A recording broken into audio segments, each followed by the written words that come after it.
तो भाई सीमैट का 2021 का जो स्लॉट 2 का सेक्शन था वो लोगों को कुछ डिफिकल्ट लगता था, ठीक है। हम उसी पर्टिकुलर सेशन को आज डिस्कस करेंगे विद इन 1 आवर, ताकि हम आपको एक्सप्लेन कर पाए कि 1 घंटे में क्वांटिटेटिव एप्टीट्यूड का सेशन अगर मैं डिस्कस कर सकता हूं तो उसको सॉल्व करने के लिए 40 minutes is more than sufficient, और विद 100% एक्यूरेसी, ठीक है। तो मैं नीचे से ऊपर चलूंगा ताकि आपका जो कॉन्फिडेंस है वो भी नीचे से ऊपर बढ़ता जाए इस पर्टिकुलर सेक्शन में, ठीक है। पहला question is the last question of this particular section मैं बोलूंगा। देखिए यहाँ पे 2 स्टेटमेंट्स गिवन है। स्टेटमेंट नंबर 1 में मेंशन है एक स्टेटमेंट, स्टेटमेंट नंबर 2 में मेंशन है दूसरी स्टेटमेंट। हमें ये बताना है इनमें से कौन सी स्टेटमेंट ट्रू है, कौन सी स्टेटमेंट फॉल्स है, ठीक है। तो पहली स्टेटमेंट बोलती है ये जो नंबर्स हैं वो है 30, 90, 182 समथिंग समथिंग समथिंग। सो भाई देखते हैं यहाँ पे पैटर्न क्या बन रहा है। 30, 90, 182, 306, 462 और पी, इनके बीच का जो गैप है वो गैप कितना है, ठीक है। अब 30 से 90 तक पहुंचने के 2 तरीके, एक इंटू 3 कर दो और एक इंटू और प्लस 60 कर दो। अगर इंटू 3 करके आप यहां पहुंच भी गए तो 90 से 182 पहुंचने में आपको इंटू 2 प्लस 2 करना पड़ेगा। सिमिलर पैटर्न है क्या? नहीं है। तो हमें क्या करना चाहिए, हमें दूसरा वाला पैटर्न फॉलो करना चाहिए और देखते हैं क्या हो रहा है, ठीक है। सो यहां पे हमने किया +60, तो हम पहुंच गए यहाँ पे। हमने जब यहाँ पे या +92 तो हम पहुंच गए यहाँ पे। जब हमने इसमें ऐड करने की बात करी तो 6 - 2 हो गया 4 और 30 - 18 हो गया 124। और जब यहाँ से लेकर यहाँ तक का मैंने डिफरेंस लिया सो 12 - 6 हो गया 6, और यहाँ पे आ गया 5 और यहाँ पे आ गया 156, ठीक है। तो क्या सेम डिफरेंस आ रहा है? अभी तक तो सेम डिफरेंस नहीं है, तो एक लेवल और नीचे जाएंगे अपन। सो इन दोनों का डिफरेंस कितना है? 32 का। इन दोनों का डिफरेंस कितना है? 32 का। इन दोनों का डिफरेंस कितना है? 32 का, ठीक है।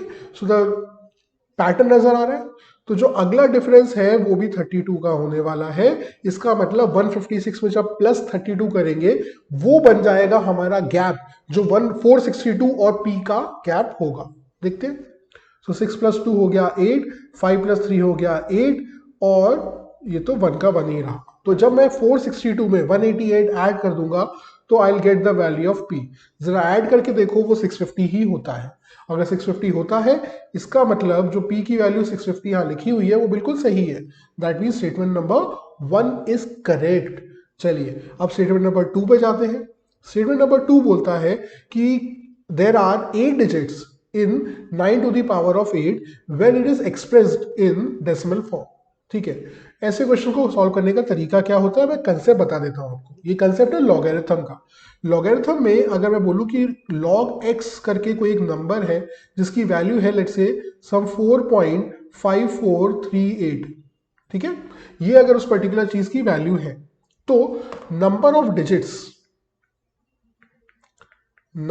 Digits in x would be equal to 4 + 1। मतलब डेसिमल से जो पहले होता है और डेसिमल के जो बाद होता है इसकी मदद से हम बता सकते हैं नंबर ऑफ डिजिट्स। तो डेसिमल से जो पहले होता है उसमें अगर मैं +1 कर दूं तो मेरा आंसर आ जाएगा of the number of digits in that particular thing, ठीक है। तो लॉगरिथम की एक और सेकंड कंसेप्ट जहां पे हमें यह पता होना चाहिए कि log 2 की वैल्यू क्या होती है, इट इज 0.3010। log 3 की वैल्यू क्या होती है, इट इज 0.4771। अगर ये दो वैल्यूज आपको पता है तो ये वाले क्वेश्चन आप आराम से सॉल्व कर सकते हैं, ठीक है। सो 9 to the power of 8 को मैं कैसे लिख सकता हूं? 9 to the power of 8 is nothing but 3 to the power of 2 whole to the power of 8, that would be 3 to the power of 16, है ना। अब अगर मैं इसको log ले लूं तो हो जाएगा log of 3 to the power of 16 which would be equal to 16 नीचे आ जाएगा तो हो जाएगा log 3, ठीक है। बेस 10 है तो, और क्योंकि log 3 की वैल्यू जो है वो होती है 0.4771, और जब मैं 16 को मल्टीप्लाई करूंगा 0.4771 से तो I will get the answer है 7 पॉइंट समथिंग। मैं क्यों कॉन्फिडेंटली बोल पा रहा हूं? क्योंकि अगर 16 को, अगर मैंने 0.4771 को बढ़ा के 0.5 भी बोल दिया तब जाके मेरा आंसर आएगा 8। इसका मतलब जब उससे कम होगा तो आंसर 8 से कुछ ना कुछ कम ही होने वाला है ना। तो इसका मतलब डेसिमल से पहले वाला पोर्शन हो गया 7, तो नंबर ऑफ डिजिट्स हो गए 7 + 1 8। और वही यहाँ पे लिखा भी हुआ है कि भैया इसमें 8 डिजिट्स होते हैं, तो इसका मतलब स्टेटमेंट नंबर 2 भी करेक्ट हो गया। And that is why I can say option A is the correct answer, both statement 1 and 2 are true. ठीक है, अब आ जाते हैं हम इसके पहले क्वेश्चन पे। 24th क्वेश्चन हमसे क्या कह रहा है, the difference between the compound interest and simple interest for the amount of rupees 5000 in 2 years is rupees 32, और हमें rate of interest given नहीं है। तो इस पर्टिकुलर कंसेप्ट को एक्सप्लेन करने के लिए मैंने आपको एक कंसेप्ट बताया था विच वाज सक्सेसिव परसेंटेज, है ना। तो सक्सेसिव परसेंटेज में अगर 2 साल कंपाउंड इंटरेस्ट कुछ भी नहीं है, अगर मैं कंपाउंड इंटरेस्ट और सिंपल इंटरेस्ट का डिफरेंस आपके साथ डिस्कस करूं, तो यहां पे x percentage plus x percentage का मतलब होता है 2x परसेंटेज, है ना। और कंपाउंड इंटरेस्ट में x percentage plus x percentage का मतलब होता है x plus x square upon 100 बेटा। ठीक है, ये दोनों में डिफरेंस होता है। तो बेसिकली यहां पे भी 2x है, यहां पे भी 2x है, लेकिन इनमें जो डिफरेंस है वो एक्स स्क्वायर अपॉन 100 का है। ठीक है, तो एक मेथड हो सकता था आर कुछ एज्यूम करो, सॉल्व करो, लंबा होगा। बेस्ट मेथड मैं आपको ऐसे क्वेश्चंस का बताता हूं, that is use the options. अगर 5% लिखा हुआ है, सो सिंपल इंटरेस्ट में 5 + 5 का मतलब हो गया 10।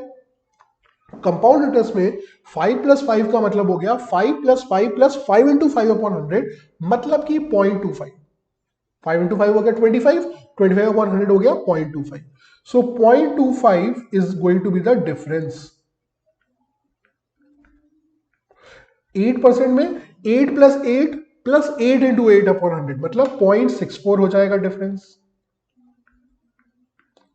यहां पे हो जाएगा 1 एज माई डिफरेंस, और यहां पे हो जाएगा 1.44% as my difference using the same logic. कैसे, 10% + 10% हो जाएगा 20 सिंपल इंटरेस्ट में, और कंपाउंड इंटरेस्ट में हो जाएगा 10 + 10 + 10 × 10 अपॉन 100, मतलब 100 अपॉन 100 मतलब 1। 12% हो जाएगा 12 + 12 मतलब 24, और प्लस में 12 × 12 अपॉन 100 मतलब हो जाएगा 144 अपॉन 100 मतलब 1.44। ठीक है, तो ये है डिफरेंस। डिफरेंस किस पे होगा, ऑब्वियसली प्रिंसिपल पे होगा। So 0.25% of the principal which is given to us as 5000 करो यहां पे और यहां पे, इन दोनों में करते साथ ही आपको आंसर मिल जाएगा 32, एक ऑप्शन में आएगा 0.25%। अब भैया 5000 अपने आप का 100% होता है, तो उसका 1% कितना होगा 50, तो उसका 0.25 कितना होगा 50 का भी 1/4, है ना।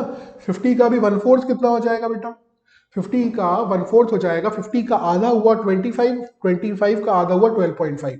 क्या ये 12.5 है, नहीं है, 32 है, आंसर नहीं होगा। ठीक है, सेम लॉजिक से सी ऑप्शन 1% बोलता है, अगर 100% 500 है तो उसका 1% कितना होगा 50, ये तो 50 से कम है, इसका मतलब 1% और उससे ज्यादा वाले ऑप्शन आंसर हो ही नहीं सकते। 0.64% चेक करते हैं, 0.64% ऑफ 5000, परसेंटेज का मतलब हो गया 2 जीरो आए, ये डेसिमल हटाएंगे तो 2 जीरो और आ गए। 5000 1 जा 5000 2 जा 10,000, सो 2 1 जा 2 32 जा, सो 32 बिकम्स माय आंसर। ठीक है, मैंने आपको बिल्कुल डिटेलिंग में एक्सप्लेन किया कि मैंने मेरी अप्रोच क्या थी and what is a fundamental behind that. ठीक है, चलिए। In the year 2020, production of sugar by 6 major production units A to F of India are shown in the table given below। ठीक है, यहाँ पे मंथ मेंशन है, यहाँ पे हमारे ए से लेकर एफ तक ये अलग अलग यूनिट्स मेंशन है, और हमें बताना है क्वेश्चन क्या है, what was the approximate percentage decrease in sugar production of unit B in June as compare to, मतलब ये जो वैल्यू है वो है मेरी इनिशियल, इसके कंपैरिजन में जून में कितने का चेंज आया, ये बताना है मुझे। बस आपको टेबल देखना आना चाहिए, अगर वो आता है तो आपके लिए बहुत ही सिंपल क्वेश्चन है। ठीक है, तो यहां पे हमने देखा अप्रैल में बी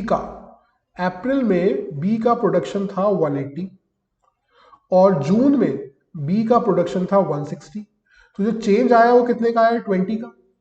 ठीक है, चेंज आया है 20 का कम हुआ है ना, with an initial of 180। So change upon initial into 100 ही हमारा फंडामेंटल कंसेप्ट था। तो जाएगा 1/9, और हमें 1/9 याद होना चाहिए, वो होता है 11.11%, है ना, और वही आपका आंसर होगा। यहाँ पे अप्रोक्सीमेटली लिखा हुआ है इसलिए 11% आप लिख दोगे, अदरवाइज आंसर इज 11.11%। ठीक है, चलिए अगले क्वेश्चन पे आते हैं।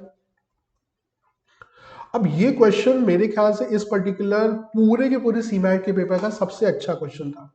ठीक है, लेट्स सी। उससे बोला ए और बी दो इवेंट्स है जिसमें प्रोबेबिलिटी ऑफ ए है 2/3, प्रोबेबिलिटी ऑफ बी है 1/2, और probability of A and B होने की प्रोबेबिलिटी है 1/3। इसका और किसी भी चीज की प्रोबेबिलिटी 0 से लेकर 1 के बीच में लाई करती है। ठीक है, सो मैक्सिमम प्रोबेबिलिटी हो सकती है 1, मतलब summation of all the events हो सकता है 1।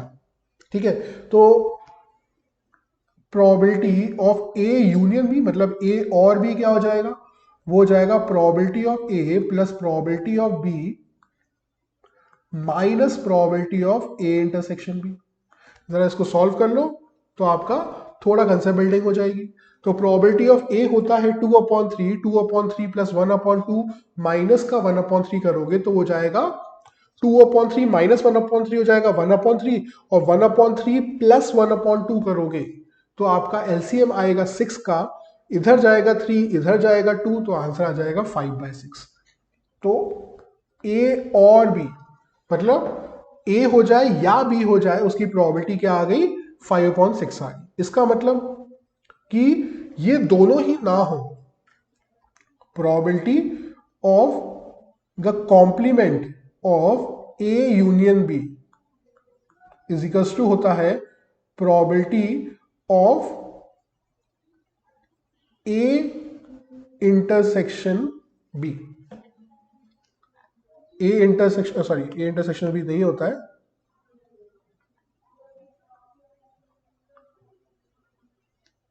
ये होता है कि दोनों ही ना हो। ठीक है, तो उसकी प्रोबेबिलिटी कितनी आ गई, 1 टोटल प्रोबेबिलिटी होती है, उसमें से अगर मैं 5/6 माइनस कर दूं तो वो हो जाएगा मेरा 1/6। तो इसकी प्रोबेबिलिटी ये हो। ठीक है, अब इसको अगर मैं आपको एक्सप्लेन करने के लिए वेन डायग्राम फॉर्मेट में लिखूं तो ये है ए इवेंट, ये है बी इवेंट, और इन सर्कल्स के बाहर की दुनिया शो करती है जो ए और बी के बाहर की दुनिया है ना। तो ए और बी के बाहर की दुनिया कितनी हो जाएगी, 1/6। इसकी प्रोबेबिलिटी 1/6 है। ठीक है, और ए की प्रोबेबिलिटी लिखी हुई है 2/3 है, बी की प्रोबेबिलिटी लिखी हुई है 1/2 है, ए एंड बी की प्रोबेबिलिटी लिखी हुई है 1/3 है। तो ओनली ए होने की प्रोबेबिलिटी हो जाएगी 2/3 माइनस 1/3, मतलब ये हो जाएगा 1/3। ठीक है, तो ये वाला पोर्शन हो जाएगा मेरा कितना, 1/3, और प्रोबेबिलिटी ऑफ बी ओनली कितना हो जाएगा, मतलब इसकी बात हो रही है, ये कितना हो जाएगा, ये हो जाएगा बेटा 1/2, 1/2 माइनस 1/3, जो कि आप जब सॉल्व करोगे तो हो जाएगा 3 - 2 मतलब 1/6। ठीक है, तो ये पूरा सर्कल का दुनिया आपको मैंने एक्सप्लेन करी। अब इसका मतलब क्या होता है, ए इंटरसेक्शन बी कॉम्प्लीमेंट, मतलब ए का पोर्शन तो हो, मतलब ए का पोर्शन लेना है लेकिन बी के बाहर लेना है। तो ए का पोर्शन लेना है और बी का उसका कोई लेना देना नहीं होना चाहिए, वो शो कर रहा है ओनली ए वाला पोर्शन, है ना, ये वाला पोर्शन शो कर रहा है। सो वो होता है हमारा 1/3। 1/3 कहाँ मेंशन्ड है, इस 2 पे मेंशन्ड है, तो वो आंसर हो जाएगा। ए यूनियन बी कॉम्प्लीमेंट, मतलब ए का पोर्शन हो या बी के बाहर हो, तो ए का पूरा पोर्शन है 2/3, और बी के बाहर वाली वैल्यू, बी से बाहर वाली वैल्यू कितनी है, 1/6। तो एलसीएम जब लेंगे तो हो जाएगा 6, तो यहां पे आएगा 4 + 1 हो जाएगा 5/6, तो ये हो जाएगा 5/6, मतलब ये वाला, तो ये हो जाएगा थर्ड वाला पोर्शन। ठीक है बेटा, A complement intersection B complement, ऐसा पोर्शन जो ए के भी बाहर है और बी के भी बाहर है, ऑब्वियस सी बात है वो नीदर वाला पोर्शन है ना, तो वो हो जाएगा मेरा 1/6। ठीक है, वो हो जाएगा मेरा 1/6 जो यहाँ पे लिखा भी हुआ है। P of probability of A union B का complement is nothing but probability of A complement intersection B complement. ठीक है, तो वो हो जाएगा मेरा 1/6 जो कि ये वाली वैल्यू है 4। ठीक है, सो ऑब्वियसली बात है जो आखिरी वैल्यू है वो रह जाएगी 1। ठीक है, ऑप्शन चेक कर लो कौन सा वाला ऑप्शन है। ए के साथ 2, बी के साथ 3, सी के साथ 4 और डी के साथ 1। पहला ये ए ऑप्शन मेरा आंसर बन जाएगा। ठीक है, मैंने आपको ये बहुत अच्छा क्वेश्चन जितना अच्छी तरह मैं एक्सप्लेन कर सकता था मैंने ट्राई किया उसको एक्सप्लेन करने की। फिर भी डाउट आता है प्लीज आस्क। ठीक है, अगला क्वेश्चन है arrange the following rational numbers in ascending order, मतलब सबसे छोटा टर्म सबसे पहले, सबसे बड़ा टर्म सबसे बाद में, इस तरीके से इसको अरेंज करना था इस पर्टिकुलर क्वेश्चन में। ठीक है, चलिए देखते हैं कैसे करेंगे अपन। तो यहां पे देखिए, अब यहां पे लिखे हुए हैं माइनस का 4/5, माइनस का 5/12, माइनस का 7/18, माइनस का 2/3। अब ये क्वेश्चन आप तब तक एक्सप्लेन नहीं कर सकते, तब तक आप सॉल्व नहीं कर सकते जब तक आप यहां पर क्या यूज ना करें, एलसीएम का कंसेप्ट यूज ना करें। तो आपको इन सभी नंबर्स का लेना है एलसीएम। ठीक है, तो अगर मैं 5, 12, 8, 18 और 3 का अगर मैं एलसीएम लेने बैठूं तो क्या हो जाएगा। देखिए 5 तो वैसे भी 12, 18 और 3 में के साथ कुछ भी कॉमन 5 में तो है नहीं, तो 5 को तो अलग ले लेते हैं। ऐसा नंबर जो 12 की टेबल में भी आता है, 18 की टेबल में भी आता है और 3 की टेबल में भी आता है, उसको हम लोग मान लेते हैं 36, है ना। 12 3 होता है, 18 2 होता है और 3 12 होता है ना। सो 36 और 36 into 5, 36 into 5 would become my LCM. ठीक है, सो 5 इंटू 36 को मैं लिख सकता हूं 3 इंटू 12 लिख देते चलो। ठीक है, चलिए अब देखते हैं 5 इंटू 3 इंटू 12 में ऐसा क्या है जो 5 में नहीं था, वो था 36। सो 36 इंटू 4 करना है, वो हो जाएगा 144, पहला नंबर। दूसरा नंबर 12 है 15 नहीं है, तो 15 5 हो जाएगा 75, है ना। अगला है 18 है, ठीक है 18 है तो क्या नहीं है, 10 नहीं है, क्योंकि 36 इंटू 5 में अगर मैं 18 डिवाइड कर दूं तो 18 से कटेगा 36 2 टाइम्स, तो 5 इंटू 2 10 बचेगा। 10 कर दो मल्टीप्लाई 7 में तो हो जाएगा माइनस का 70। अब 3 और इसमें क्या कॉमन नहीं है, 5 और 12 60 कॉमन नहीं है, तो यहां पे कर लो 60 इंटू 2 हो जाएगा माइनस का 120। अब जरा यहां पे देखो साइन, जितने भी साइन लगे हुए हैं वो सारे के सारे साइन है माइनस की। इसका मतलब जो सबसे बड़ा नंबर दिख रहा है इन मैग्नीट्यूड वो सबसे छोटा होने वाला है, 140 वो सबसे छोटा होने वाला है, उसके बाद आएगा 120, उसके बाद आएगा 75, उसके बाद आएगा 70, इस तरीके से ये होंगे। ठीक है, तो what would be a sequence, सबसे छोटा नंबर वुड बी 144 वाला, मतलब this A would be the smallest, ठीक है, followed by D, followed by D, A से बड़ा होगा डी और डी से बड़ा होगा सी और सी से बड़ा होगा, सॉरी सी डी से बड़ा होगा बी और बी से बड़ा होगा C, and that would be your answer. तो A D B C is the pattern. A D B C कौन से ऑप्शन में है, सी ऑप्शन में है, इसलिए वो बन जाएगा मेरा आंसर। ठीक है, अगला क्वेश्चन देखते हैं। अब ये पर्टिकुलर क्वेश्चन जो है आपके क्वाड्रेटिक एक्सप्रेशंस, क्वाड्रेटिक इक्वेशंस के कंसेप्ट्स को यूज करने के लिए आपसे बोलता है। देखते हैं, तो solution set of the equation this is how much. ठीक है, सिंपल सी क्वाड्रेटिक इक्वेशन है, उसको हमें सॉल्व करना है। 6x² minus 5x minus 4 is equals to 0, इसको सॉल्व करना है। कैसे सॉल्व करते हैं, अगर कांस्टेंट के बाजू में लिखा है माइनस, तो अगर कांस्टेंट के बाजू में लिखा है माइनस तो हमें क्या करना होता है, हमें a इंटू सी मतलब x² का कोएफिशिएंट और कांस्टेंट के पोर्शन को इस तरीके से मल्टीप्लाई करना है कि उनका डिफरेंस, क्योंकि माइनस साइन है इसलिए डिफरेंस, अगर प्लस का साइन होता तो हम लेते सम, तो डिफरेंस आ जाए हमारा 5। 24 को इस तरीके से ब्रेक करो कि भैया उसका डिफरेंस 5 हो जाए। सॉल्व करोगे 8 और 3 आएगा, सॉल्व करोगे 8 और 3 आएगा। अगर एक्स का कॉफिशिएंट और कांस्टेंट वाला कॉफिशिएंट दोनों के दोनों नेगेटिव है, तो इसका मतलब बड़ा मैग्नीट्यूड वाला रूट होगा positive, so it would be plus का 8 और छोटा वाला होगा -3। इसको मैंने जिन लोगों को क्वाड्रेटिक पढ़ाया था मैंने आपको एक्सप्लेन किया था विद द हेल्प ऑफ आपको पामा का लॉजिक। तो पामा के लॉजिक में अगर पा नेगेटिव माँ नेगेटिव मतलब पा भी बर्बाद माँ भी बर्बाद, तो ऐसा कौन सी मूवी में हुआ था? ब्रदर्स मूवी में। इस मूवी में अक्षय कुमार पॉजिटिव, सिद्धार्थ मल्होत्रा नेगेटिव, मतलब बड़ा बेटा पॉजिटिव, इसलिए जो लार्जर रूट है वो होगा पॉजिटिव और जो स्मॉलर रूट है वो हो जाएगा नेगेटिव। तो इसलिए आंसर होंगे +8 और -8। लेकिन आखिरी में एक और काम करना था आपको कि अगर x² के कॉफिशिएंट में जो भी लिखा हुआ है उसको आखिरी स्टेप में आपको करना होता है डिवाइड। तो ये हो जाएगा 4/3 -1/2 एज द रूट्स, और वही यहाँ पे लिखा भी हुआ है। तो ये आपके आंसर होंगे। ठीक है, अगर ये कंसेप्ट आपको और अच्छी तरह एक्सप्लेन करना है, समझना है, so please attend the session जो मैंने ऑलरेडी आपके लिए अपलोड किया हुआ है। एंड अभी तक अगर आपने वो वाले परचेज नहीं किया है तो please ping me on this particular number जो यहाँ पे नीचे मेंशन किया हुआ है। इस यहाँ से आपको पूरा लिंक और उसकी फीस स्ट्रक्चर सब पता चल जाएगा। चलिए अगला देखते हैं। The nature of the roots of the equation this is equal, real and rational. ठीक है, तो रूट जो है वो हमारे कैसे होते हैं? अगर रूट्स ऐसे हो मतलब 2 रूट्स आएंगे। ठीक है, अगर रूट्स ऐसे हो तो इसका मतलब इक्वल रूट्स आएंगे, equal real and rational roots आएंगे।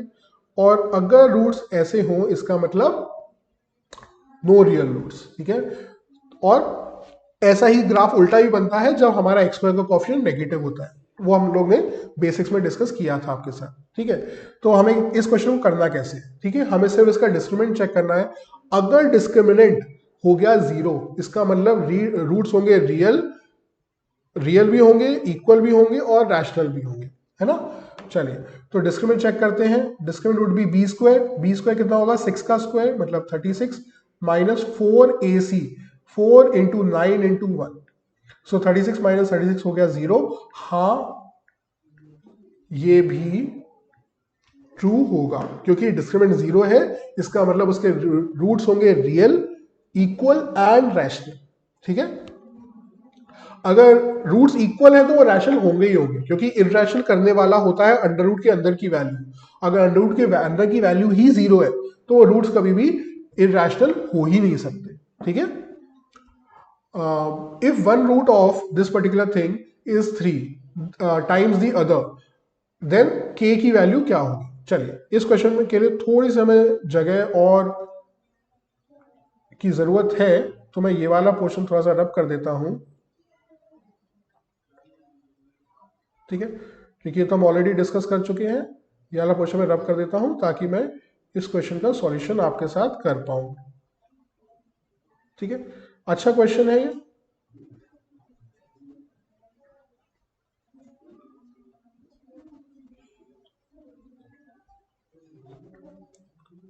हाँ जी, तो बेटा इस पर्टिकुलर क्वेश्चन को मैं पहले लिख देता हूं आपके लिए। 4x² - 3x + k लिखा हुआ है। इसके रूट्स हैं अल्फा और 3 अल्फा। एक रूट दूसरे रूट का ट्रिपल है। ठीक है, तो इसके सम ऑफ द रूट्स क्या हो जाएंगे? सम ऑफ द रूट्स होते हैं -b/a। अगर ax² + bx + c = 0 लिखा हुआ है और इसके रूट्स हैं अल्फा और बीटा, तो अल्फा प्लस बीटा होता है -b/a और अल्फा इंटू बीटा होता है c/a। ठीक है, अगर नहीं पता था तो आप नोट कर लो। यहाँ पे अल्फा प्लस बीटा कितना होगा? अल्फा + 3 अल्फा जो कि हो जाएगा 4 अल्फा, है ना।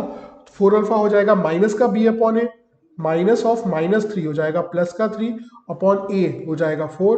तो अल्फा की वैल्यू कितनी हो गई? 3/16, है ना। अल्फा की वैल्यू हमें पता चल गई। अब हम निकालेंगे प्रोडक्ट ऑफ द रूट्स, वो होगा अल्फा इंटू 3 अल्फा जो कि हो जाएगा 3 अल्फा² and that should be equal to c/a।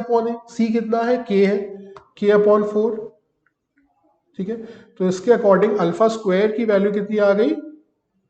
Alpha square की वैल्यू हो जाएगी k/12 ठीक है, चलिए अब अल्फा मुझे पता है, अगर अल्फा मुझे पता है तो अल्फा स्क्वायर कितना हो जाएगा, इसका स्क्वायर मतलब 9/256।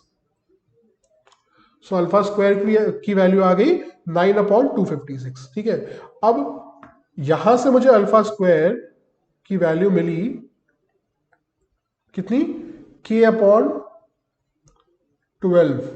इसको जब मैं बराबर रखूंगा 9/256 के, या फिर 16 × 16 या 16 × 4 × 4 लिख दूं मैं, तो थोड़ा कैलकुलेशन अच्छी लगेगी। तो हो जाएगा 4 3 12, है ना। तो इसका मतलब k की वैल्यू आ जाएगी, क्रॉस मल्टीप्लाई करेंगे इस 3 को उठा के मैं लिख दूंगा 9 के साथ, तो हो जाएगा 27, और नीचे आएगा ये 16 और 4 का प्रोडक्ट जो कि हो जाएगा 64। सो k की वैल्यू बेटा 27/64 होगी, ना कि 27/256। तो ये पहला सही था, दूसरा सही था, लेकिन तीसरा गलत था। ऑप्शन चेक कर लो कौन सा ऑप्शन में ऐसा लिखा हुआ है। इसमें लिखा है A and B, B option में, तो वो आपका आंसर हो जाएगा। अगला देखते हैं, the dimensions of a floor are इतना 18/24। what is the smallest number of identical square tiles that pave the entire floor without the need to break any tile। इसका मतलब मेरे को एक स्क्वायर टाइल चाहिए, मतलब लेंथ और ब्रेथ बराबर होनी चाहिए, और इस स्क्वायर टाइल के कम से कम पीसेस चाहिए। मतलब अगर मैं सबसे बड़ा टाइल ले लूं तो इसका मतलब मेरे सबसे कम पीसेस लगेंगे। सो सबसे बड़ा टाइल का साइज क्या हो जाएगा, वो होगा इसका HCF 18 और 24 का HCF। अब ये होता है 6 × 3, ये होता है 6 × 4, तो इनका HCF कितना हो गया 6। इसका मतलब अगर मैं 6/6 की टाइल लगाऊं, अगर मेरी टाइल 6/6 की हो, ठीक है, तो 6/6 की tile multiplied by n number of tiles would cover the area of 18 × 24। Solve कर दोगे आप तो आपका आंसर आ जाएगा 12। मतलब मेरे को 12 टाइल्स की जरूरत पड़ेगी इसको करने के लिए, ठीक है, and that would be the answer. Clear. चलिए अगला क्वेश्चन देखते हैं। A/B is equals to C/D, then the value of, ये लिखा हुआ है A² + B² upon C² + D²। ठीक है, तो अगर A/B इज इक्वल्स टू है बेटा C/D के, सिंपल तरीका एक हो सकता था कि आप सिर्फ क्या करो, A और B की वैल्यू कुछ भी मान लो, A B C और D की वैल्यू कुछ भी मान लो, मतलब 1/2 और 2/4 ले लो, सॉल्व कर दो, आंसर आ जाएगा। One way. सेकेंड वे मैं एक्सप्लेन कर रहा हूं बिल्कुल बेसिक तरीके से, ठीक है, देखिएगा। तो अगर ये इक्वल टू के है तो ए इज इक्वल टू हो जाएगा बी के, सी इज इक्वल टू हो जाएगा डी के, तो A² हो जाएगा B² K² प्लस B², और C² हो जाएगा D² K² प्लस D²। अब जब आप कॉमन लोगे तो यहां पे बचेगा B² into K² plus 1 upon D² into K² plus 1, cut जाएंगे, बचेगा B² अपॉन D²। अब अगर A/B इज इक्वल टू था C/D, it can also be written as A/C, it can also be written as A/C is equal to B/D। मतलब जहां पे B/D लिखा है वहां पे आप A/C भी लिख सकते हो। तो ये लिखा था बेटा B² upon D² which is B/D into B/D, बोल सकते हैं ऐसा। तो एक बार जो B/D है उसकी जगह पे आप लिख दो A/C, ठीक है, तो ये हो जाएगा A into B upon C into D. इस वाले B/D की जगह पे मैंने लिख दिया A/C, तो ये हो गया A/C into B/D, AB/CD, D option था, and that is your answer. Next question देखते हैं। A committee of 4 can be made out of 5 men and 3 women containing at least 1 woman। ठीक है, तो जब आपको 4 लोगों की कमिटी बनानी है तो आप कितने तरीकों से कमिटी बना सकते हो। ठीक है, you can form the committee by 4 men 0 women, और 3 men 1 woman, और 2 men 2 women, और 1 man 3 वुमेन और 0 मैन 4 वुमेन आप नहीं बना सकते थे। क्यों नहीं बना सकते थे? क्योंकि वुमेन 4 है ही नहीं, ठीक है। तो चाहिए है आपको एटलीस्ट 1 वुमेन। एटलीस्ट 1 वुमेन मतलब ये सारे केसेस आपके फेवर में है। तो पीएनसी की क्लास में हमने ये वाला कंसेप्ट डिस्कस किया था कि special case is equals to होता है 1 माइनस या टोटल केसेस। अगर प्रोबेबिलिटी होता तो मैं 1 माइनस बोलता, पीएनसी में हम यूज करेंगे टोटल केसेस माइनस वो केस जो हो ही नहीं सकता। Total minus not possible case, ठीक है। Total minus not possible case. Total cases क्या होंगे भैया? फेमिनिज्म की बात। 5 मैन 3 वुमेन का मतलब यहां पे क्या है? 8 लोग हैं। 8 लोगों में से मेरे को 4 लोग की कमेटी बनानी है। कितने तरीकों से बनाऊंगा मैं? 8C4। 8 लोगों में से 4 लोगों की कमेटी बना दो, 8C4। उसमें से वाले केसेस जो पॉसिबल ही नहीं है। क्या केस पॉसिबल नहीं था? कि अगर मैंने 4 मैन और 0 वुमेन की कमेटी बनाई होती। क्यों पॉसिबल नहीं था? क्योंकि वो कह रहा है एटलीस्ट 1 वुमेन तो होनी ही चाहिए, है ना। तो इसका मतलब अगर मैंने 5C4 की कमेटी बना दी होती, so that would not have been possible, ठीक है। 8C4 को आप सॉल्व करो। 5C4 तो हमें वैसे ही पता है 5 ही होता है। अच्छा, यहां पे आप लिखना चाहो सो 5C0 एंड 3 वुमेन में से एक भी चूज नहीं किया, ठीक है। इसको आप सॉल्व कर दोगे तो बढ़िया तरीके से आपका आंसर आ जाएगा, ठीक है। जिन लोग को थोड़ी सी भी अभी इसमें डिफिकल्टी है, मैं सॉल्व भी कर देता हूं आपके लिए। 8 factorial upon 4 factorial into 4 factorial. 4 factorial से जब कटेगा तो यहाँ पे बचेगा 5 into 6 into 7 into 8। 4 factorial is nothing but 4 into 3 into 2। 3 into 2 anyway 6 ही होता है। 4 2 जा 8 होता है। सो 5 2 जा हो गया 10 और 10 इंटू 7 हो गया 70। तो 70 हो गया मेरा 8C4।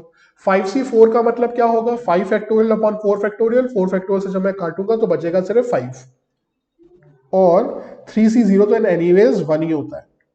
सो 70 माइनस 5 हो जाएगा 65, विच इज करेक्ट।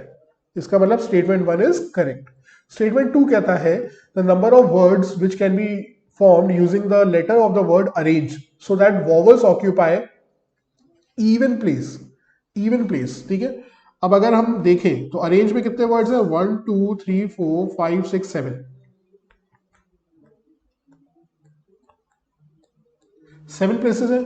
7 में से इवन प्लेसेस कितने हैं? 2 4 और 6, 3 प्लेसेस हैं।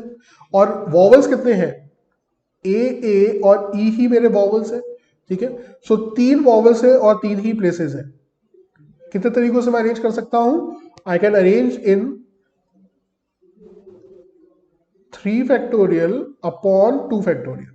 3 फैक्टोरियल अगर ए ई ओ होता, है ना, क्योंकि ए ई है इसका मतलब 2 ए है, इसका मतलब दे आर रिपीटेड। तो वहां पे हम करेंगे 3 फैक्टोरियल अपॉन 2 फैक्टोरियल, ठीक है। इतने तरीकों से मैं वॉवल्स को अरेंज कर सकता हूं, ठीक है। अब बाकी 4 पोजीशंस बची है। इन 4 पोजीशन में मेरे को किनको फिल करना है? मेरे को फिल करना है कॉन्सोनेंट्स को। And what are the consonants? The consonants are R N N G. तो इसका एंड वॉवल्स का आंसर ये हुआ 3 फैक्टोरियल टू 2 फैक्टोरियल। एंड अब होगा 4 factorial the arrangement of the consonants divided by again 2 factorial. Why? Because the consonants में भी are 2 बार आ रहा है, ठीक है। तो ये रिपीट हो रहा है इसलिए। तो ये हो जाएगा 3, ये हो जाएगा 4 इंटू 3, तो हो जाएगा 3 इंटू 4 12, 12 3 36। और यहां पे 36 ही लिखा था। मतलब स्टेटमेंट 2 इज ऑल्सो करेक्ट, इसलिए option A would become my answer. अगला क्वेश्चन देखते हैं। Two sisters Neha and Monica walk to school from the house. Neha takes 40 minutes while Monica takes 30 minutes. One day Neha started 5 minutes earlier than Monica. In how many minutes would Monica overtake Neha? ठीक है। तो ऐसे questions सबसे अच्छे तरीके से तब solve हो पाते हैं जब आपको डिस्टेंस एज्यूम करना आता हो। एंड डिस्टेंस क्या एज्यूम करते हैं? The LCM of the speeds और LCM of the time taken. यहां पे LCM of the time taken would be 30 और 40 का एलसीएम हो जाएगा 120, है ना। तो अगर 120 किलोमीटर्स उनके हाउस और स्कूल के बीच का डिस्टेंस था, ठीक है, तो मोनिका का नेहा कवर करती थी 40 मिनट्स में, ठीक है। सो नेहा की स्पीड कितनी हो जाएगी, नेहा की स्पीड हो जाएगी 120/40 मतलब 3 किलोमीटर पर मिनट, है ना। डिस्टेंस अपॉन टाइम ही तो स्पीड होता है, ठीक है। और मोनिका की स्पीड हो जाएगी 120/30 मिनट्स लेती है वो, तो वो हो जाएगी 4 kilometre per hour, 4 kilometre per minute, sorry, ठीक है। सो ये दोनों इनकी स्पीड्स हो गई। अब एक पर्टिकुलर डे में हुआ क्या, एक पर्टिकुलर डे में मोनिका निकल गई, सॉरी नेहा निकल गई 5 मिनट्स अर्ली, ठीक है। सो नेहा ने पहले 5 मिनट में कितना डिस्टेंस कवर कर लिया होगा, 15 मिनट्स, सॉरी 15 किलोमीटर्स। 5 मिनट में उसने कवर कर लिया होगा 15 किलोमीटर्स। अब ये बन गया रिलेटिव स्पीड का क्वेश्चन।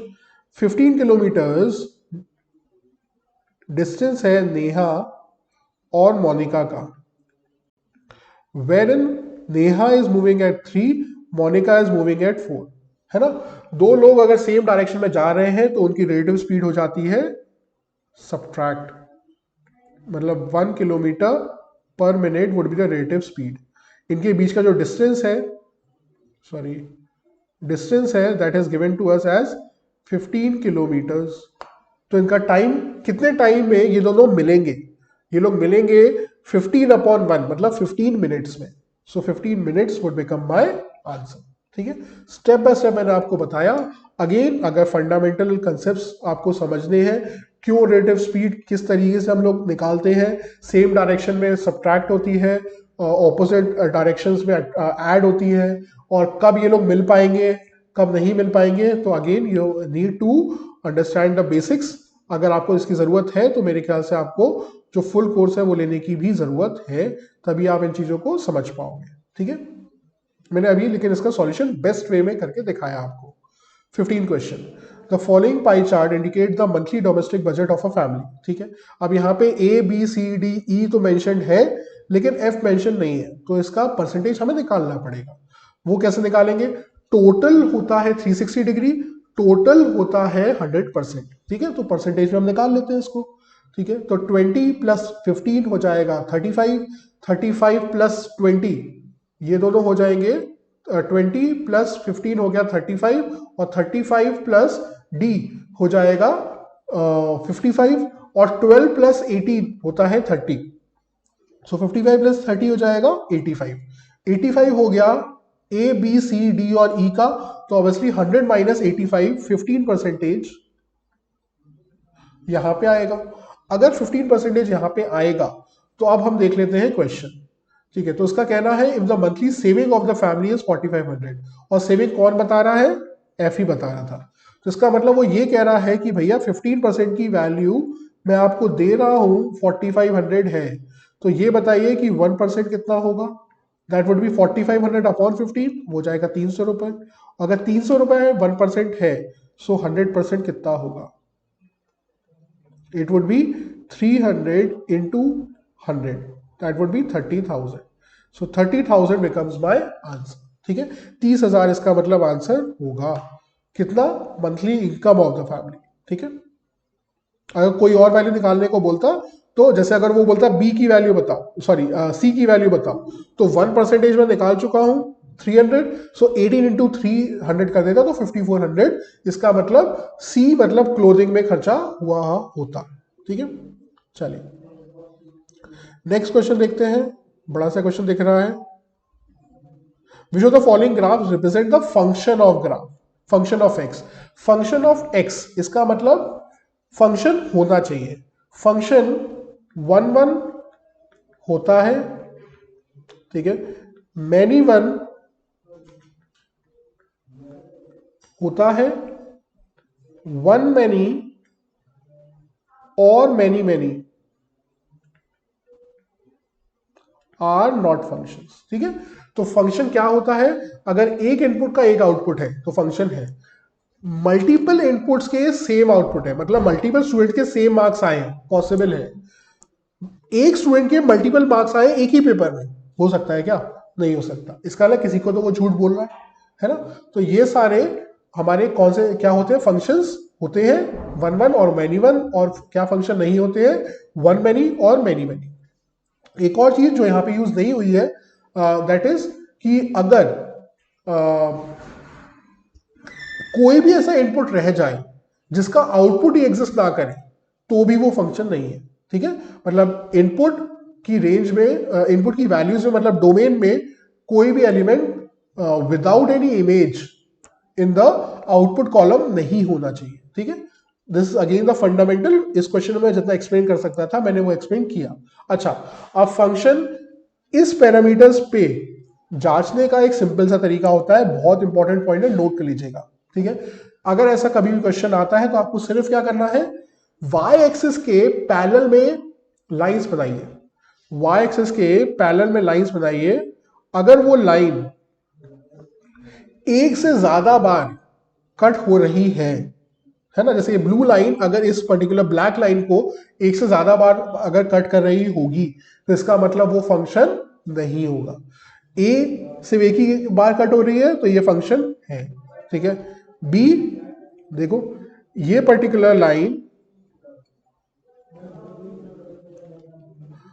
ये पर्टिकुलर लाइन मैंने बनाई तो ये इस पर्टिकुलर उसको एक बार, दो बार, तीन बार, चार बार, पांच बार, छह बार कट कर रही है तो ये बिल्कुल फंक्शन नहीं है। मतलब एक इनपुट के मल्टीपल आउटपुट नहीं हो सकते, एक एक्स के मल्टीपल वाई वैल्यूज में आंसर नहीं हो सकते, मतलब one many is not a function, so B is not a function, A is a function.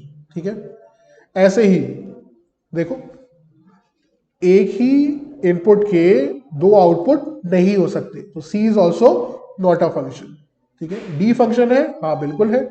ठीक है, एक एक बार ही कट कर रहा है तो yes D is a function. So A भी फंक्शन है, डी भी फंक्शन है, कौन सा ऑप्शन है, सी ऑप्शन है। सो इसको हम मार्क करेंगे और आगे बढ़ेंगे। ठीक है, सो ये हमारा हो गया question number 13th। Mohan bought a trouser at 10% discount and sold it to Sohan at a loss of 10%। ठीक है, सक्सेसिव परसेंटेज। सक्सेसिव परसेंटेज मैंने आपको किस तरीके से सिखाया था, मैंने बोला था भैया दो तरीके हैं, a plus B plus A B upon 100, या फिर 1 प्लस या माइनस x1 इंटू 1 प्लस या minus x2 and so on is equals to 1 plus या माइनस xf और final value upon initial value. ठीक है ना, तो यहां पे हम क्या करेंगे, डिस्काउंट हो रहा है मतलब माइनस है तो पहला परसेंटेज हो जाएगा 1 माइनस का 1/10। ठीक है, पहले मोहन ने खुद उसको खरीदा 10% डिस्काउंट पे, तो जो भी उसका एक्चुअल प्राइस या टैग प्राइस था, लिस्ट प्राइस था, एमआरपी था, मार्क प्राइस था, उन सब पे हुआ उसको कितने परसेंटेज का डिस्काउंट, 1/10 का, तो 1 माइनस 1/10। फिर उसने आगे सेल किया सोहन को एट अ लॉस ऑफ, मतलब फिर से 1/10 आएगा, है ना, and that is equals to the final value that Sohan paid was 729 and the initial value is unknown to us। तो बस इनिशियल वैल्यू तो निकालनी है, सॉल्व करेंगे आंसर आएगा। ये हो जाएगा 9/10 इंटू 9/10 हो जाएगा 9/10 into 9/10 is equal to 729 upon initial. So 9 9 जा 81 और 81 9 जा होता है 729। सो इनिशियल वैल्यू हो जाएगी 9 इंटू 100 मतलब 900। सो इनिशियल वैल्यू आ गई 900, that is your A option. ठीक है, आप इसको a plus B plus A B upon 100 वाले कंसेप्ट से भी कर सकते थे। अगर अभी भी इसमें डाउट है तो I would strongly recommend please go back and see the free sessions जो मैंने अपलोड करे हैं एज सक्सेसिव परसेंटेज के कंसेप्ट। ठीक है, तो वो उसमें आपको ये सारी चीजें नजर आ जाएंगी, आपको सारे कंसेप्ट यहाँ वहां पे दिख जाएंगे। ठीक है, अब आ जाते हैं अगले क्वेश्चन पे जो कि बात करता है किसके बारे में, एक 100 मीटर की रेस है जिसमें ए हराता है बी को और बी हराता है सी को। तो एक रेस तब खत्म मानी जाती है जब क्या हो जाए, कोई एक जीत जाए, मतलब कोई एक 100 मीटर की रेस है तो 100 मीटर कवर कर ले, ठीक है, तभी वो रेस खत्म होगी। तो A beats B by 10 metres का मतलब होगा कि जब ए ने 100 मीटर कवर किया तो उतने ही टाइम में बी ने उससे 10 मीटर्स कम मतलब 90 मीटर्स कवर किया।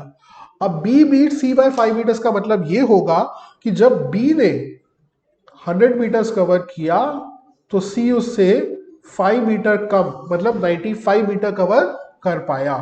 तो by how many metres just A beat C, ठीक है। तो what would be the ratio, A ratio C निकाल लो आप, तो इससे आपका आंसर आएगा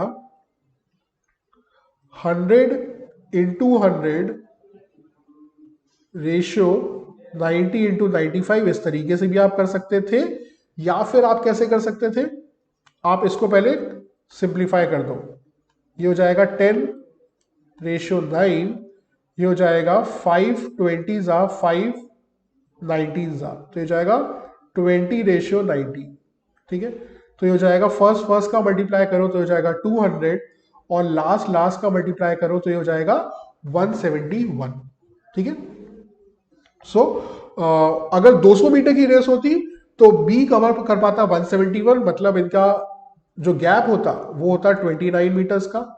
अब क्योंकि ये पर्टिकुलर रेस जो है वो 100 मीटर्स की है, so the multiplying factor would be 2, मतलब 100 मीटर की रेस है तो सी कवर कर पाएगा 171/2, और सी हार जाएगा बाय 29/2, मतलब 14.5 मीटर्स से।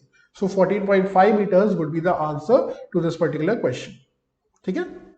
आंसर गलत गिवन है, ठीक है, D option would be your correct answer.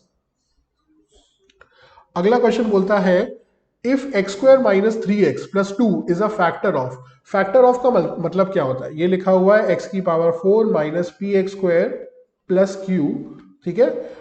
इसका फैक्टर कोई भी नंबर किसी भी दूसरे नंबर का फैक्टर कब होता है, जब आप अगर उसको डिवाइड करो, जब आप उसको अगर डिवाइड करो उस पर्टिकुलर नंबर से तो आपका रिमाइंडर 0 आए। मतलब अगर मैं बोलूं 24 का फैक्टर 3 है, इसका मतलब जब 24 को 3 से डिवाइड करोगे तो रिमाइंडर 0 आएगा, ठीक है। तो इसका मतलब x square plus minus 3x plus 2 को हमने पहले सुंदर तरीके से लिख लिया, मतलब उसके रूट्स निकाले, तो उसके रूट्स होंगे x minus 2 into x minus 1, ठीक है। मेरे को ये दिख रहा है क्योंकि 1 इंटू 2 को इस तरीके से दो पार्ट्स में ब्रेक करो कि उसका सम 3 हो जाए, सो 2 और 1, ठीक है, आप इसको लिख सकते हो। इसका मतलब इसके रूट्स x इक्वल्स टू 2 भी इसका रूट होगा और x इक्वल्स टू 1 भी इसका रूट होगा, मतलब x इक्वल्स टू 2 जब इस पे रखोगे तो भी आपकी वैल्यू 0 आएगी, और x इक्वल्स टू 1 रखोगे तो भी आपकी वैल्यू 0 आएगी। उससे हमें मिल जाएंगी दो इक्वेशन। रख के देखते हैं। x के लिए जब मैंने 1 रखी तो ये हो गया 1 minus P plus Q that is 0, और जब मैंने x टू 2 रखा तो 2 की पावर 4 हो गया, 2 4 8 16 60 माइनस 4p प्लस क्यू, तो वो भी 0 हो गया। इन दोनों को अगर मैंने सिर्फ सब्ट्रैक्ट कर दिया, ठीक है, तो क्या हो जाएगा, माइनस प्लस माइनस, और यहां पे माइनस करो या ना करो ये तो 0 ही रहेगा।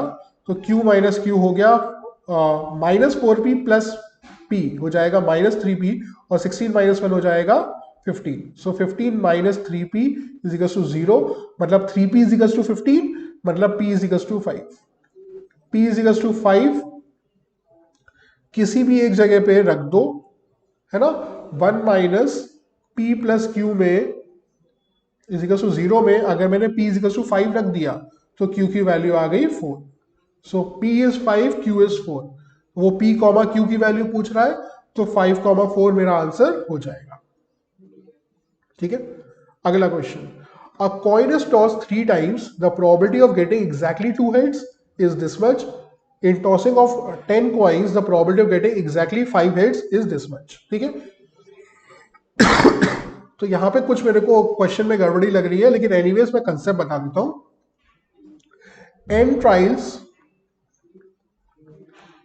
में अगर मेरे को चाहिए है r success, sorry n trial में अगर मेरे को चाहिए है r सक्सेस, तो उसका फॉर्मूला होता है NCR, तो उसकी प्रोबेबिलिटी का फॉर्मूला होता है NCR probability of success to the power of r into probability of failure to the power of n minus r। ठीक है, तो प्रोबेबिलिटी ऑफ आर सक्सेस का ये फॉर्मूला है। ठीक है, चलिए या I just have one sip of water.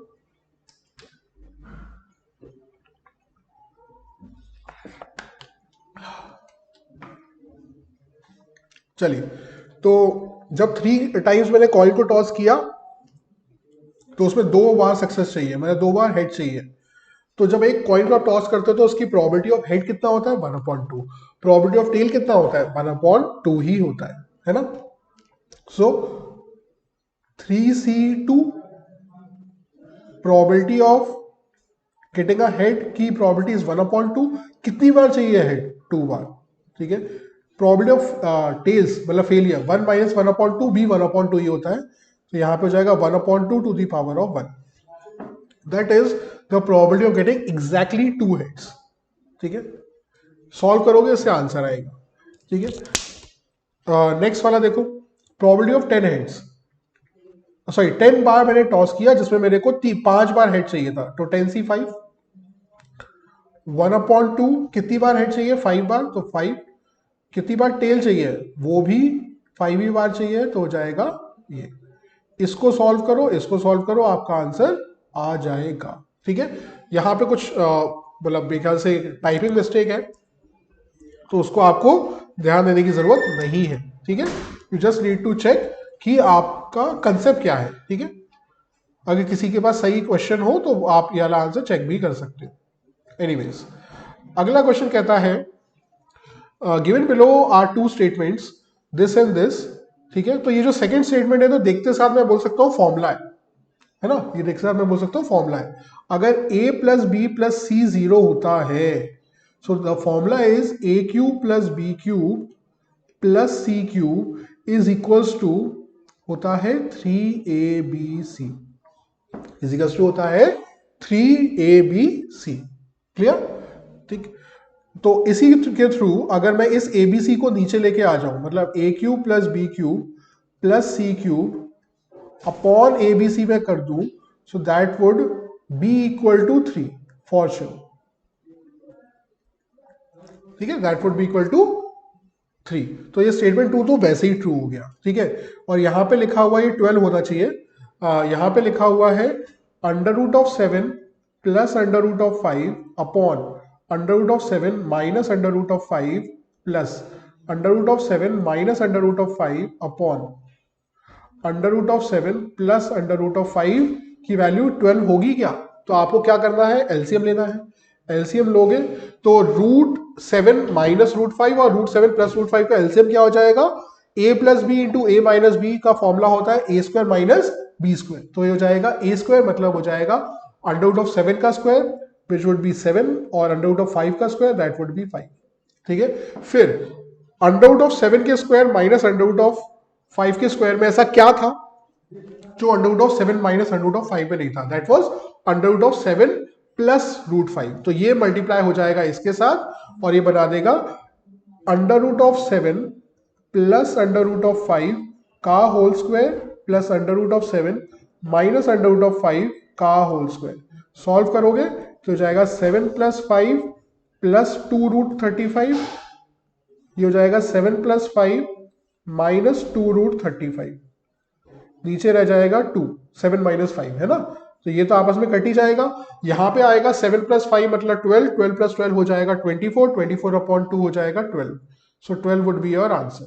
ठीक है, 12 would be your answer to this particular question.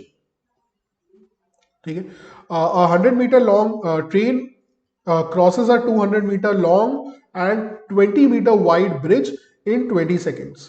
ठीक है, तो वाइड से तो हमें लेना देना नहीं होता, फालतू में मेंशन है ये पर्टिकुलर चीज। हमें करना क्या है, एक 100 मीटर की ट्रेन थी, उसने एक पर्टिकुलर ब्रिज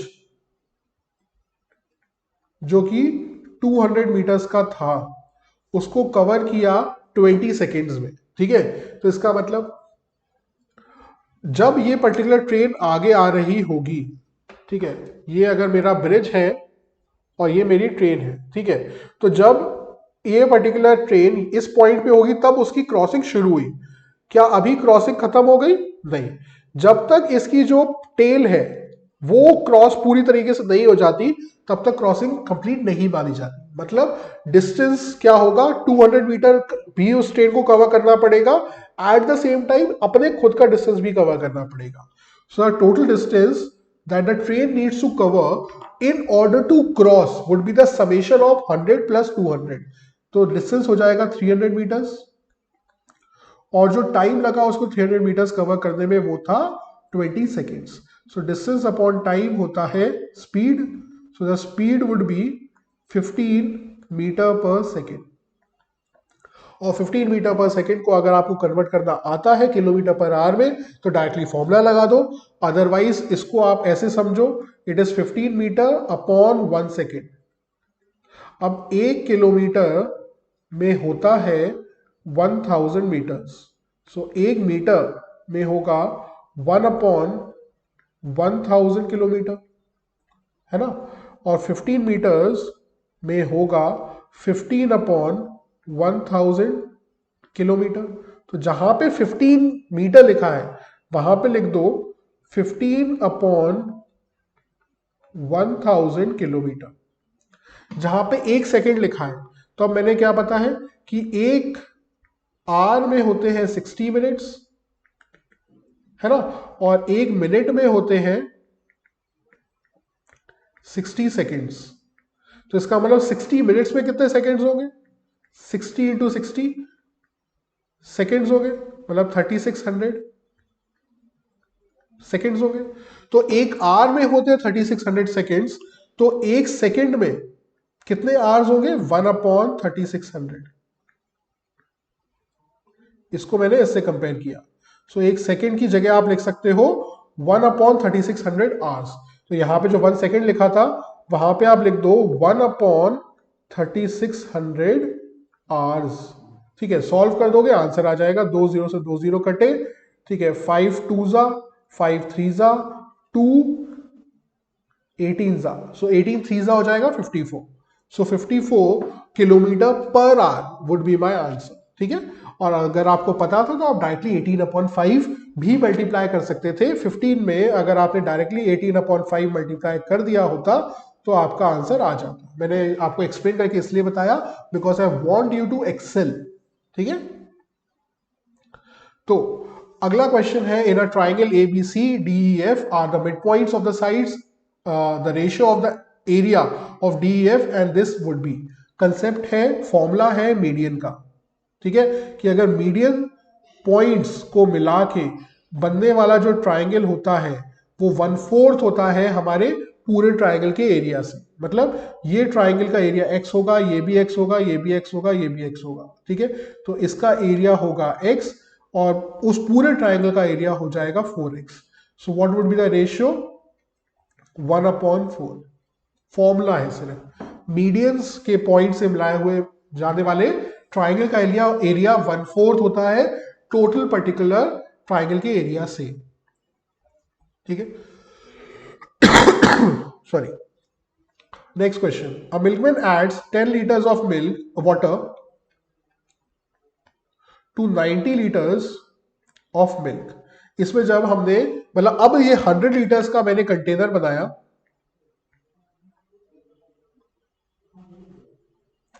100 लीटर्स का मैंने कंटेनर बनाया जिसमें मिल्क अपॉन वाटर या वाटर अपॉन मिल्क जो था वो 1/9 था। इसमें से जब मैंने 1/5 ऑफ दिस 100 लीटर्स, मतलब जब मैंने 20 लीटर सेल कर दिया तो भी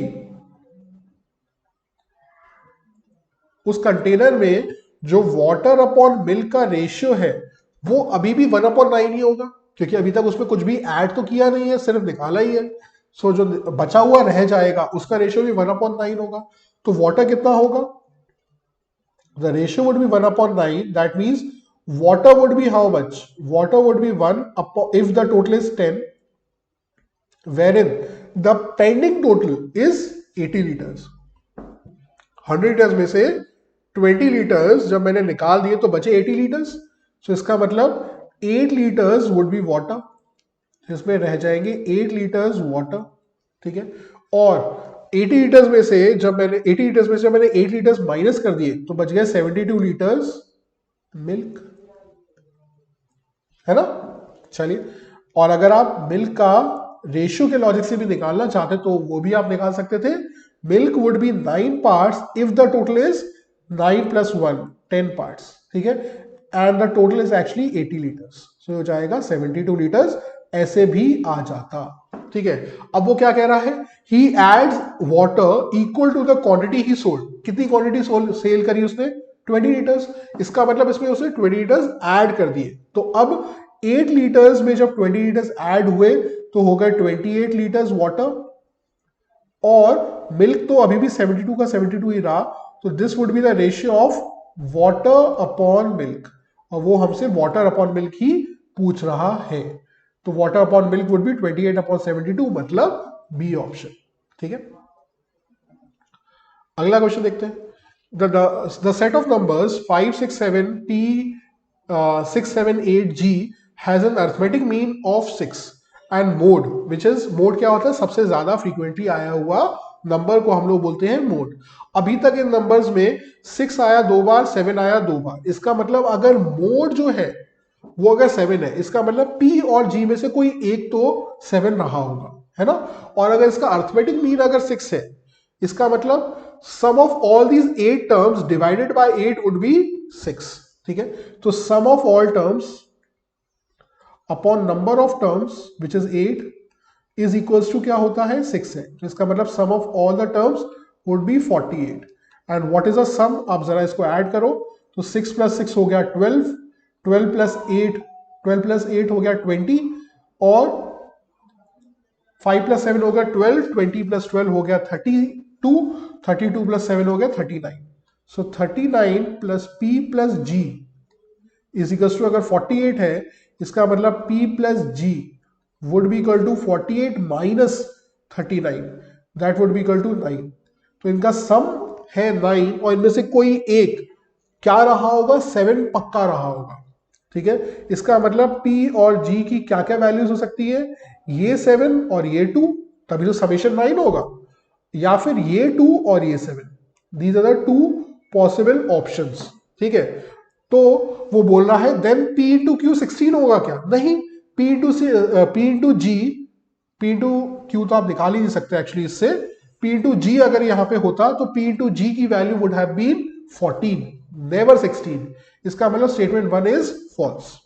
P क्यू तो हमें गिवन ही नहीं है, अगर जी वो बोलता तो हम एक बार को फिर भी मान लेते इस बात को, ठीक है।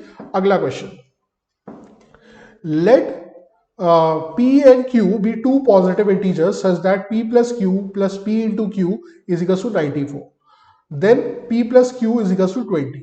तो अगर P plus Q 20 है, अगर P plus Q है 20, तो अगर मैंने यहां पे P plus Q की जगह पे अगर 20 लिख दिया, so 20 plus P into Q अगर 94 होगा, इसका मतलब P into Q would be equal to 74, और P इंटू क्यू 74 कब हो सकता है, जब P 1 हो और Q 74 हो, और जब ये 2 हो और ये 37 हो, और उल्टा 37 2 और 74 1, लेकिन इन बोथ द सिनेरियोज इन दोनों का summation would not be equal to 20, इन दोनों का summation would not be equal to 20, इसका मतलब statement 2 is also false, statement 1 and 2 both are false would be the answer to this particular question। मेरे ख्याल से यहाँ पे Q होना चाहिए था, इसने गलती से यहाँ पे G लिख दिया उसको, ठीक है।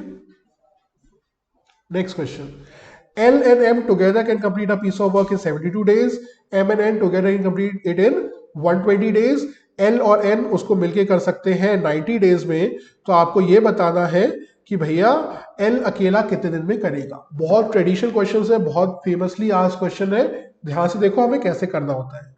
L और M अगर मिलके इस काम को करते हैं 72 डेज में, M और N अगर मिलके इस काम को करते हैं 120 डेज में, L और N मिलके उस काम को करते हैं 90 डेज में, तो अगर इन तीनों की L और M, M और N और L और N, इन तीनों की टीम्स अगर मैंने बना दी होती, तो इन तीनों की टीम्स को मिला के बन जाता twice of L, twice of M और ट्वाइस ऑफ N, बन जाता नहीं बन जाता, है ना। तो क्यों? क्योंकि L देखो, L यहां पे एक बार आया, L यहां पे एक बार आया, M यहां पे एक बार आया, M यहां पे एक बार आया, N यहां पे एक बार आया, N यहां पे भी एक बार आया। ठीक है, तो इस तरीके से 2 बार L 2 बार M 2 बार N बन गया। ठीक है, अब हम क्या कर सकते हैं? ठीक है, तो हम निकालेंगे इनका एलसीएम। मैं दूसरा कलर यूज कर लेता हूं ताकि मैं एक्सप्लेन प्रॉपरली कर पाऊं। ठीक है, तो this would be 6 into 5 into 3, ये हो जाएगा 6 इंटू 5 इंटू 4, ये हो जाएगा 6 इंटू 4 इंटू 3, है ना। 12 6 होता है ना। तो इन सबका HCF हो जाएगा 6, 6 तीनों में एक एक बार आया है, 4 दो में एक बार आया है, 3 दो में एक बार आया है, और 5 भी 2 में आया है एक एक बार। तो ये बन जाएगा इनका LCM. 6 into 4 into 5 into 3 would be the LCM. इसका मतलब L प्लस M की एफिशिएंसी क्या होगी? 6 into 4 into 3 into 5 divided bye 6 into 4 into 3। ठीक है, तो 6 इंटू 4 इंटू 3 इंटू 5 में ऐसा क्या था जो 6 इंटू 4 इंटू 3 में नहीं था? That is 5। इसका मतलब ये करेगा 5 यूनिट्स पर डे। मतलब ये जो 6 इंटू 4 इंटू 3 इंटू 5 है, this I have assume as total number of units. तो इन सबकी अब इंडिविजुअल एफिशिएंसी मैं निकाल सकता हूं। ठीक है, सो इसकी एफिशिएंसी क्या हो जाएगी? इसमें ऐसा क्या है, 6 5 और 4 तो है, इसमें भी 6 5 और 4 है लेकिन 3 नहीं है। इसकी एफिशिएंसी हो जाएगी 3 यूनिट्स पर डे। ठीक है, ठीक है, इसकी एफिशिएंसी क्या हो जाएगी? 6 इंटू 4 इंटू 3 इंटू 5 और 6 इंटू 5 इंटू 3 में क्या कॉमन रही है? 4। सो इसकी एफिशिएंसी हो जाएगी 4 यूनिट्स। सो तीनों लोग अगर मिलके काम करेंगे, अगर तीनों लोग मिलके काम करेंगे तो कितने यूनिट्स हो जाएंगे? 12 यूनिट्स, है ना। 5 प्लस 4 हो गया 9, 9 प्लस 3 हो गया 12। 12 units per day would be the efficiency of would be the efficiency of the double would be the efficiency of double people। Double people की एफिशिएंसी अगर 12 है तो सिंगल पीपल की एफिशिएंसी क्या हो जाएगी? मतलब L M और N की एफिशिएंसी क्या हो जाएगी? आधी हो जाएगी, मतलब 6 यूनिट्स पर डे। सो L M और N काम करेंगे 6 यूनिट पर डे। इसका मतलब अगर मेरे को L की बताना है तो मेरे को ये पता है M प्लस N मिलके काम करते हैं 3 यूनिट्स, तीनों मिलके काम करते हैं 6 यूनिट्स। M और N अगर कर रहे हैं 3 यूनिट्स और L M और N तीनों मिलके कर रहे हैं 6 यूनिट्स, इसका मतलब L कितना कर रहा होगा? 6 minus 3, that would be 3 units. So L अकेला कर रहा है 3 यूनिट्स पर डे, जबकि टोटल वर्क कितना है? 6 इंटू 4 इंटू 5 इंटू 3 है ना। So L would be able to complete the whole work in 6 into 4 into 3 into 5 divided by 3। ठीक है, 5 फोर्जा हो जाएगा 20, 20 इंटू 6 हो जाएगा 120। सो 120 days would become my answer. ठीक है, मैंने आपको सिंपलेस्ट मेथड में इसको करके दिखाया। और भी मेथड्स है, अगर आप ये वाले सेशन देखना चाहते हो तो आप हमारी ऐप पे जाके इसको चेक कर सकते हो। इसका बेस्ट मेथड्स वहां पे ऑलरेडी डिस्कस्ड है। ठीक है, M is a 4 digit number. If the leftmost digit is removed, then the resulting 3-digit number is 1/9 of M. How many such M's are possible? ठीक है, तो अगर हम यहाँ पे देखें एक 4-digit नंबर को लिखने का तरीका क्या होता है? 1000 A प्लस, अगर वो नंबर है ABCD तो उसको लिखने का तरीका है 1000 A plus 100 B plus 10 C plus D। ठीक है, और अगर हमने उसमें से A हटा दिया तो रह गया BCD। सो BCD वुड को हम लिख सकते हैं 100 B plus 10 C plus D की तरह। And this is 1/9 of this M। ठीक है, तो बस अब इससे हम निकाल लेंगे इक्वेशन और उसको देखते हैं क्या बन जाएगी वो इक्वेशन। 9 को जब मैंने यहां मल्टीप्लाई किया तो ये हो जाएगा 9000 A plus 900 B plus 90c plus 9d, and that would be equal to 100b plus 10c plus d. अब जब मैं इसको इधर लेके चला गया तो हो जाएगा 9000a इज इक्वल्स टू हो जाएगा,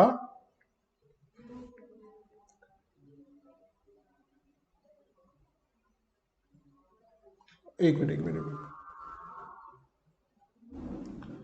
the resultant number is 1/9 of this number, तो ये होगा 1/9 बेटा, थोड़ी सी गलती करिए, इसका 1/9 would be equal to this, ठीक है, तो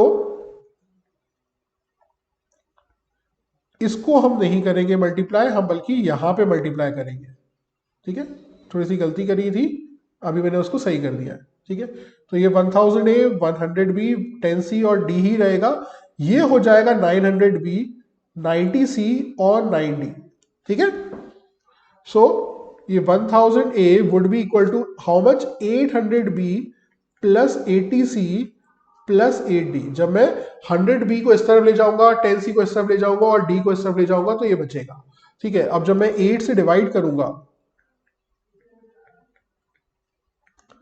तो ये रह जाएगा 125a, मतलब 125a would be equal to 100b plus 10c plus d, मतलब a एक ऐसा नंबर होगा जिसको जब मैं 100 मतलब BCD नंबर से डिवाइड करूं तो मेरा एक प्रॉपर नंबर आए, तो इसके क्या क्या रेंज ऑफ वैल्यूज हो सकती है, the range of values means मेरे को वो वैल्यू चाहिए है एक ही जो प्रॉपर नंबर हो और 3 डिजिट नंबर्स हो, ठीक है, तो 125 की पूरी टेबल लिख सकते हो आप 125 से लेकर 875 तक, विच वुड बी 125 250 375 500 625 750 है ना, एंड 875 फाइनली, तो कितने नंबर्स हो गए 1 2 3 4 5 6 and 7 would become your answer to this particular question. अगला क्वेश्चन देखते हैं, in June 2020 the ratio of boys and girls in a college was 3:2, so boys upon girls का रेशियो था 3/2, so let the boys be 3x and the girls be 2x, ठीक है, in September there were 80 fewer boys, मतलब boys को minus कर दो 80 से और गर्ल्स को माइनस कर दो 20 से, सो अब रेशियो हो गया 7/5, ठीक है, so this ratio is given to us of boys and girls, जो अब फाइनली हो गया, क्रॉस मल्टीप्लाई करो x की वैल्यू आ जाएगी, उससे आप टोटल नंबर ऑफ स्टूडेंट्स निकालने हैं जून में, मतलब स्टार्टिंग में, तो हमें 5x की वैल्यू बतानी है, 5x इक्वल्स टू व्हाट पूछा जा रहा है आपसे, क्रॉस मल्टीप्लाई करो, ये हो जाएगा 15x माइनस का 400 is equals to 14x minus 140, ठीक है, 14x इधर ले जाओगे तो 15x माइनस 14x हो जाएगा x, 400 माइनस 140 करोगे तो रह जाएगा 260, सो x की वैल्यू अगर 260 है तो 5x की वैल्यू हो जाएगी 5 इंटू 260, सॉल्व करो 1300 आंसर आ जाएगा, and that is your answer. The last question is this, 2 pipes A and B can fill a tank in 5 hours 20 hours, तो दोनों मिलके कितने दिन में भरेगी, कितने आवर्स में भरेगी, let the LCM be the LCM, let the total capacity be 5 और 20 का एलसीएम, दैट वुड बी 20, अगर 20 litres is the total capacity और ये भरता है 5 आवर्स में, ये भरता है 20 आवर्स में, तो इसकी एफिशिएंसी हो जाएगी 4 आवर्स, इसकी एफिशिएंसी हो जाएगी 4 लीटर्स पर आवर और इसकी एफिशिएंसी हो जाएगी 1 लीटर पर आवर, इन दोनों की मिलकर कैपेसिटी हो जाएगी 5 लीटर्स पर आवर, तो इसका मतलब 4 आवर्स में ये भर देंगे, 5 लीटर एक एक घंटे में भरते भरते वो कितने घंटों में 20 लीटर्स भर देंगे, तो आंसर वुड बी 4 आवर्स, ठीक है, and that was the complete solution in a single take जो मैंने आपके लिए लिया ऑफ CMAT 2021 स्लॉट नंबर 1। इसको लेने का इकलौता रीजन ये था कि मैं आपको ये बताना चाहता था कि 1 घंटे 15 मिनट में मैंने विथ ऑल दीज डिस्कशन ये पूरा सॉल्यूशन आपको करके दिखाया, तो जस्ट इमेजिन अगर मैं ये एक्सप्लेनेशन नहीं करता तो हम कितने मिनट्स में इस पर्टिकुलर क्वेश्चन पेपर को 100% एफिशिएंसी के साथ हम सॉल्व कर सकते थे। 45 मिनट्स मेरे ख्याल से इज द ऑप्टिमम टाइम जिसमें आप इस पूरे पेपर को 100% सॉल्व कर सकते हो, और 100% लाना सीमैट जैसे पेपर में इज वेरी डूएबल अगर आप जो कंसेप्ट हमने आपको बताए उनको प्रॉपरली फॉलो करो। ठीक है, so guys, dream big, achieve bigger, let's go and crack CMAT in 2022 for you. Thank you guys.